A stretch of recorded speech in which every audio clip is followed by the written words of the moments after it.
Hello, good afternoon. This is Akmal Bakhdoom with Fourth Apple, and welcome viewers. Today we want to talk about a very important issue which actually is at the core of our existence. I would like to discuss the identity of the British Pakistani and also the psychological impact and the psychological angst that they are currently going through. And I'd like to discuss them in three different spheres. The title of British Pakistani suggests that there are two identities. And in each identity, there are two sub-identities in different venues and different sites. And there are different roles that the British Pakistani plays. So let's first talk of the British Pakistani in Britain under contemporary and current circumstances. Currently, we see a very problematical economic situation in Britain. Britain has very high inflation, economic stagnation. There is a definitive deterioration in the standard of living. There is growing poverty, and there is an economic squeeze on all aspects of British society. The lower classes, the lower middle classes, even the middle and the upper middle classes are being squeezed. The lower classes are going downwards, and money is being accumulated in the upper classes more and more. Now, this is creating such a social disharmony that I feel and I observe that this is spreading in every aspect of society, in every aspect of life.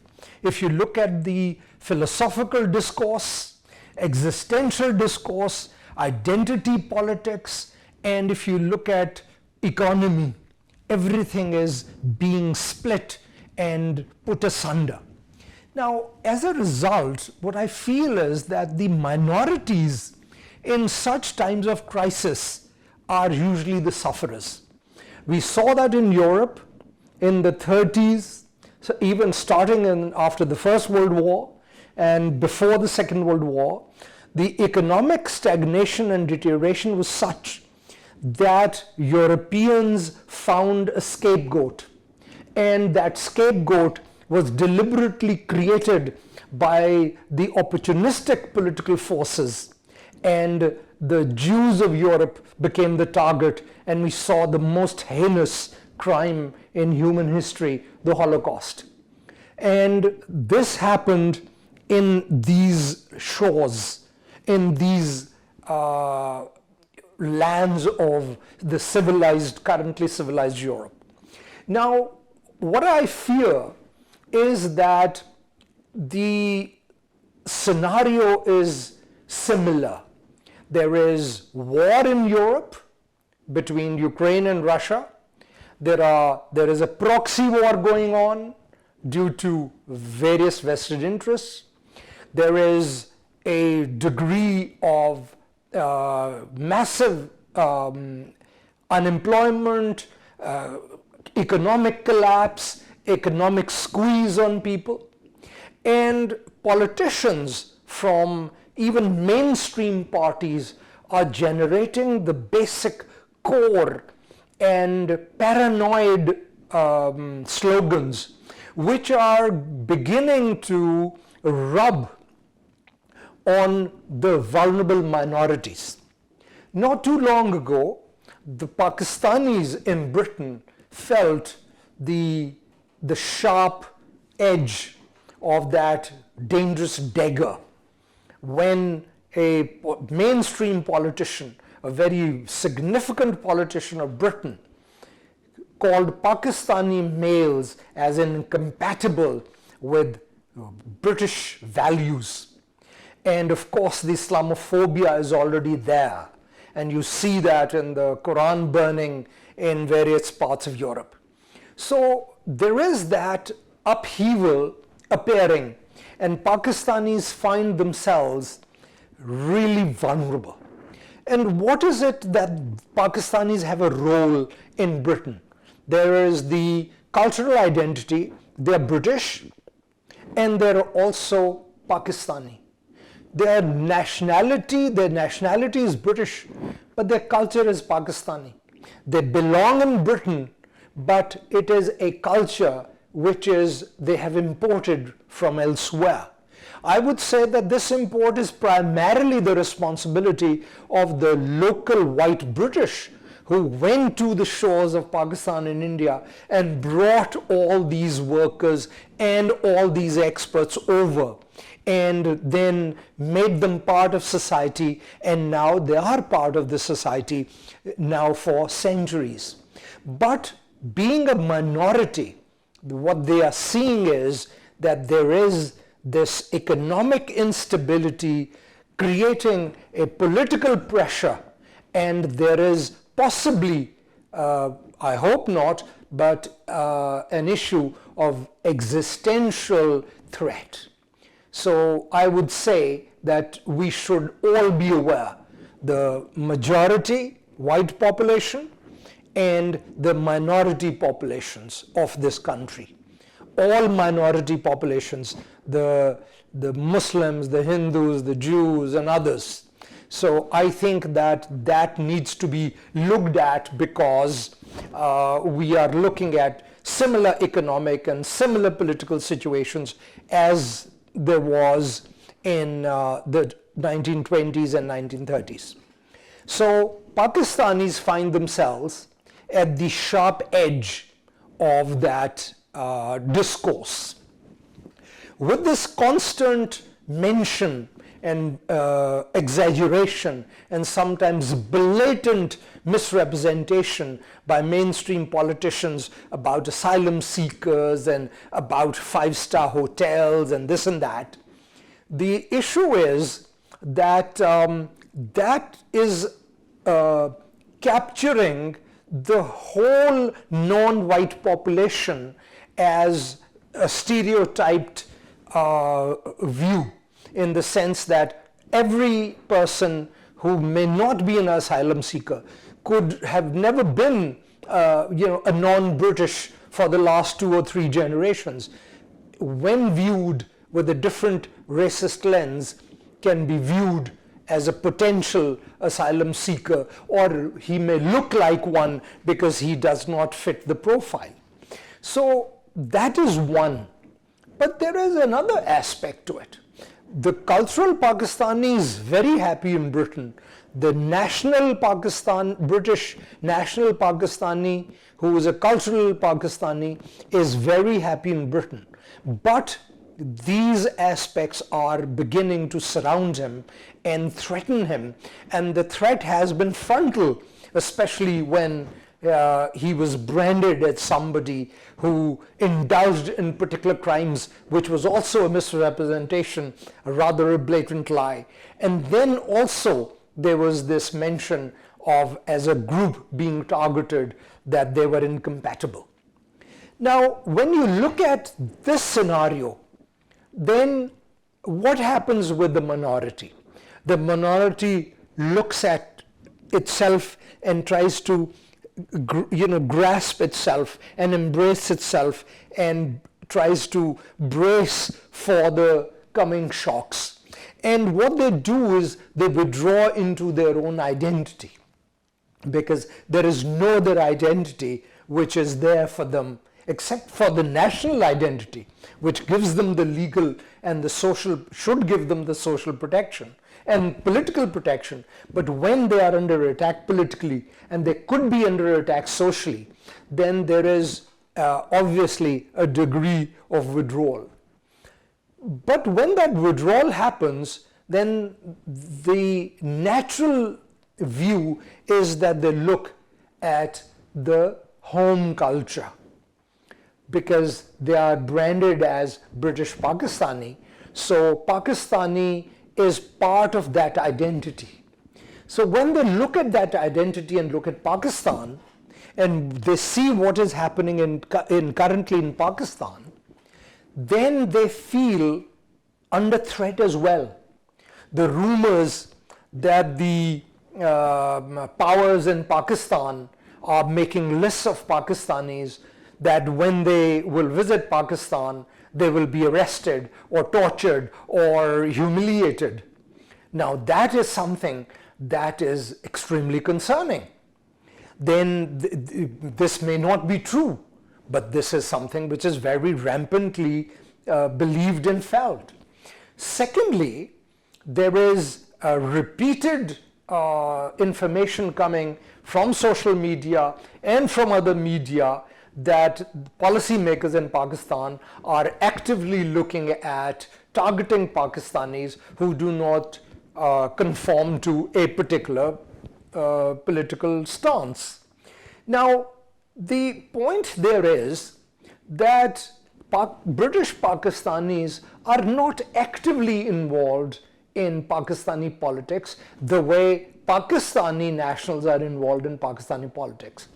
The role of the British Pakistani in Britain is quasi-political, mostly economic and social, and they contribute massively to the core services and economy of this country, to which we all belong.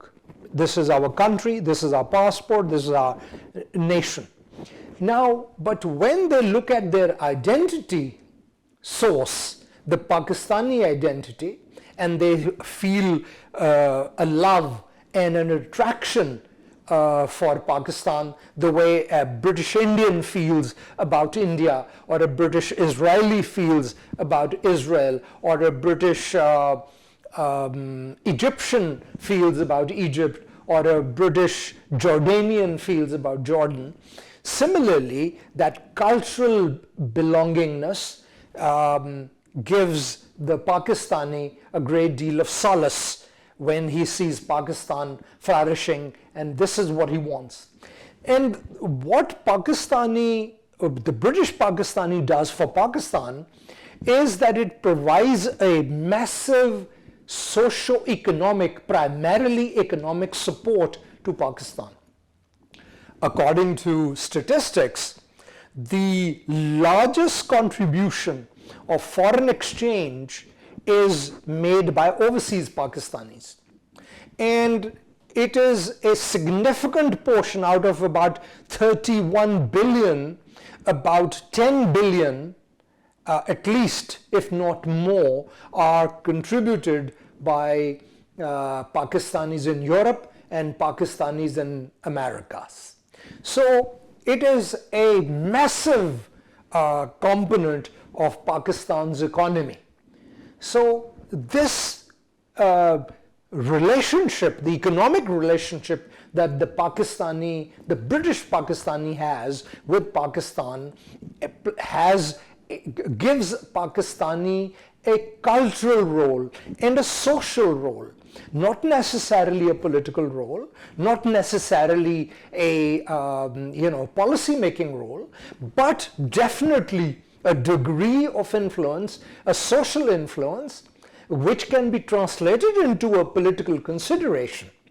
But what British Pakistani sees at the moment is that he is currently under attack by some factions of politics and society, the racist ones, the intolerant ones, and those who are appealing to the core base and the dangerous, paranoid mentality in politics in England.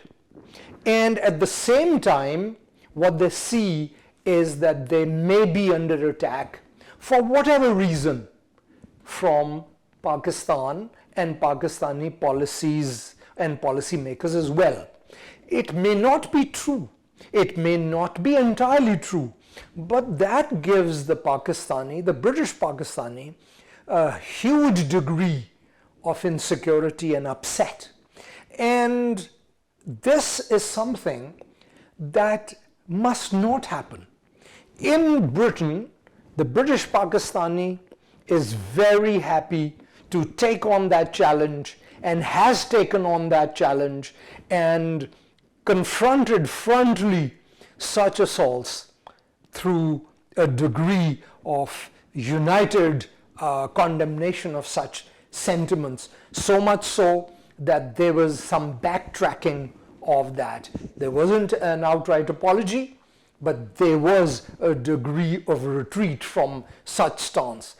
And the positive aspect was that when that false and misrepresented charge was levied, then that had to be discussed. And suddenly it came about that the Pakistanis were not the main culprits in that crime. The main culprit of that crime, obviously, proportionately, was the majority. So that actually gave rise to a degree of awareness and social retreat and political retreat from that forces. But the issue in Pakistan is that while the British Pakistani feels slightly squeezed, slight social and political squeeze, the space shrinking a little, and especially due to the economic post-Brexit scenario where the economy has shrunk, inflation has, and Britain is an outlier in terms of, compared to the rest of Europe and the developed world in terms of inflation. So there is a far greater pressure on the minorities in here in terms of their safety and security. But this is not as expected from Pakistan and Pakistani policymakers. British Pakistanis do not expect, must not expect, and should never be poorly treated by Pakistani policymakers. British Pakistanis for Pakistan are an asset, and they are a social asset, they are a political asset in terms of being Pakistan's lovers of Pakistan, in terms of promoting Pakistani culture, in terms of promoting Pakistani voice. And British Pakistanis are a major contributor to the development and sustenance of Pakistan. That must not be forgotten.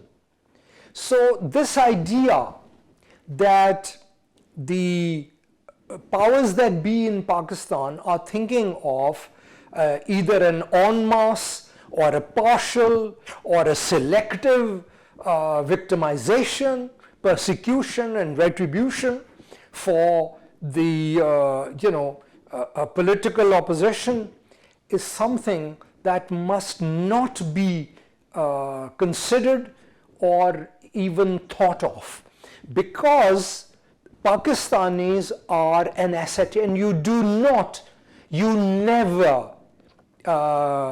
antagonize and alienate your assets, natural assets. You do not start chopping your own fingers.